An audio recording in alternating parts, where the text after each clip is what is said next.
What is going on, everybody? It is Dylan with Astrodfs bringing you a brand new video. Today's video, I'm going over bets to take in week 3. Obviously, we already get the Thursday night game out of the way, and now we're on to the main slate on Sunday and talk about some of the games. And man, there is a lot of injury news that can affect a lot of these games. So starting off with some of the early games, the Chiefs-Colts, I don't think anything really interests me there. Obviously, the Chiefs are the favorite in that team by 5.5. Rightfully so. The Colts have not looked good at all this year, but I do think they have a little bit of a bounce back. I don't think they get dominated the way they did last week against Jacksonville, but it is worrisome that Jacksonville and Houston, two of the weaker teams going into this year, have not lost to the Colts. We'll say that. But 5.5, stretching it a little bit. I think if it was at 4.5, maybe 4, I'd like it a little more. But at 5.5, I think it's just a little too far. I do think the Chiefs win this game. The Colts are still banged up. They're going to have both the receivers back this week, but overall, I think they're still just mismatched terribly. The Ravens-Patriots is going to be an interesting one there. Baltimore favored by 2.5 points. Staying away from that game as well. That's too much of a toss-up. If I were to take someone, it would be Baltimore. But the Patriots just find ways to win games, and that's not a situation I want to take, especially Baltimore on the road. So I'm going to stay away from that one. The Texans Bears, this is the first early one that I'm going to get a pick in, and that's Texans +3. A lot of these sites will have all these betting, the bookies. I just always use Vegas Insider. It's the easiest to find for me, and you can see that if you go and you have PointsBet, that is the best odds that you're getting at +3. You get some +2.5s. Some of the +3s are starting to get farther in, so a lot of books might go to 2.5 in the morning, just depending. And the same thing for that. Look in Fubu, a new app, has got the Bears -2.5, so that's kind of where you find that value there. But Texans +3 right now is a play that I like in that game. I do think the Bears could win that game, but Texans +3, I just like the plus in that game. Now here's one that I really do like. The Raiders, it varies. As you can see, FanDuel has them at -1.5. Some books have them at -2.5, some at 2. Same thing for the Titans. I like the Raiders here in this game. Now, both teams are 0-2. The Titans have a lot more injuries that are a lot more impactful than the Raiders. The Raiders have injuries. They might be without Jacobs. They're going to be without Renfro. Some key defensive guys there. And it's the same thing for the Titans. What I believe, though, is that what we saw with Matt Collins, you still have Darren Waller, you still have Devontae Adams, who was underused last game against that Titans defense that just didn't seem like they had an answer for the Bills. And this is a must-win game for the Raiders. The Titans, it's still not a must-win game. Granted, they are 0-2, and you need to win games, but they're only one game behind. They lose this week, too. Your Raiders, you're talking possibly 3 games behind Kansas City. And I don't think they can come back from being down 3 games to a team like Kansas City when they still have to play them.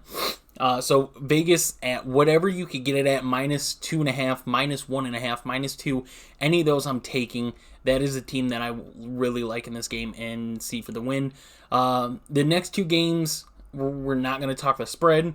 We're going to talk a different number, but I do like those games for a bet. The next game, the last noon game, I like the Saints -2.5 against the Panthers. Even if Jameis is out and they have Andy Dalton, you're still talking about Michael Thomas, Chris Olave, who got targeted a lot more last week than week 1, and Michael Thomas against the Panthers, whose offense hasn't looked good. Their defense has not looked good, and you got to figure, like, they played Cleveland week 1. Brissett did really good. That offense did really good.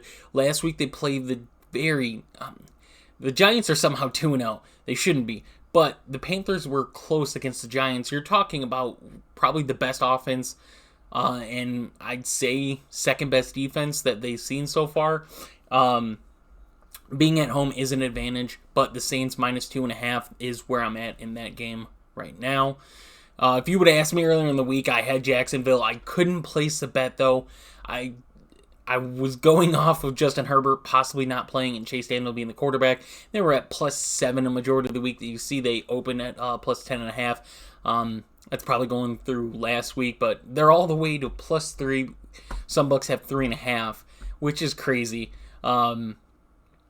I just think that number's too low. Even if Herbert doesn't play, Chargers still have a very good defense. Still have Austin Eckler. They have good running backs. It's just Keenan Allen may or may not play. I lean towards not. And then Justin Herbert, I'm leaning towards playing, or not playing, sorry. And 3.5 I still feel is a good number for the Chargers. The Packers, I'm on the money line. If you want to bet the spread, that's just as good. I just like the plus money for the money line here against Tampa Bay. The Rams against Cardinals, another game that I'm not really going into for this, going for another number. And the last game on Sunday is the 49ers -1.5 against the Broncos. The 49ers overall just look so much better when George Kittle is there than without him. -1.5. They have a really good offense that they really haven't opened up yet. Garoppolo's going to get his first week where he is the quarterback. And I believe that Garoppolo can run that offense better than Lance. I think that offense has to switch whenever Lance gets back next season. But as of right now, the way that offense is designed, Garoppolo is probably the best guy for that. With who they had in the quarterback room, that is. So, San Fran -1.5. If it goes to -2, I'd still take that. I really like them in this game for that. And now we're just going to go to the totals, guys. So I mentioned the spreads. Now we go to the totals, the lines, the Vikings. The Lions, I'll continue to say this, I'm going to bet on the Lions overs until they prove otherwise. That offense is very well ran. They have two really good running backs. Jared Goff is playing very well right now. They have one of the best offensive lines in the league. They have one of the best young wide receivers. Eventually, they'll have their rookie wide receiver, but DJ Chark's there as well, and TJ Hawkins. And that offense is really good. And that defense is just not what it needs to be for Detroit to be a very good team. And on the opposite side, Minnesota's got a decent defense. I think that week 1 against Green Bay is just going to get swept under a rug. But the Vikings offense is going to be very well oiled, in my opinion. They're just going to be very efficient tomorrow. Justin Jefferson, Adam Thielen, Dalvin Cook, Irv Smith, Kirk Cousins, all those guys for fantasy options are going to be amazing tomorrow. So at 52 is where I got the game. That's where I take it. I really like that there. Next is we go down to the Rams-Cardinals. I'm at 48.5. That's where I got that number. Went down from 51.5. I just think if you look back at last year, kind of almost the same teams as they do this year. James Conner may or may not play. But the Rams defense has looked terrible. Their offense hasn't looked the greatest. But overall, the Rams-Cardinals high-scoring teams, that Cardinals defense is very bad. And I believe that this is a week where the Cardinals offense actually gets it started in the first half instead of doing their second half, whatever it is, win against the Raiders and the end points against the Chiefs. So that's pretty much what I got. The other games that I would be interested if I'm playing something is the Eagles, Commanders. Carson Wentz against his former team is definitely going to be interesting. He's running that offense really well. I think a lot better than most people would think. And Philly's offense looks pretty good right now, and their defense looked locked in last week. But 47.5, I feel, is a pretty good number for that. And then the last but not least is the Bills-Dolphins. The Bills' defense is very banged up. Miami looked really good last week against a banged-up Ravens defense, who the Ravens' defense is very good as well.